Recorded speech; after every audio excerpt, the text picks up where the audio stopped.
How to use credit balance on Temu. Now, first of all, open the Temu app, or you can access it via websites. Sign into your account. So if you use the app or access it via the website. Now browse products. So look through the products you want to buy and add them to your cart. And now go to your cart. So once you have selected your items, tap on the cart icon at the bottom of the screen to view your order. Now check for available credits. So if your cart, look for the credit balance section, and you should see the amount of credits you have available to use. Now apply credits to your purchase. So if you have a credit balance, it will automatically be applied to your order at checkout. So if not, you can manually apply it by tapping on use credits or apply credits. Now you can review your order. So check that the credit balance has been deducted from the total price, and make sure the amount is correct before proceeding.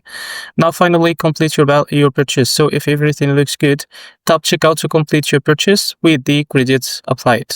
So this is how to use credit balance on Temu. If you found this video helpful, please like and subscribe. See you next video.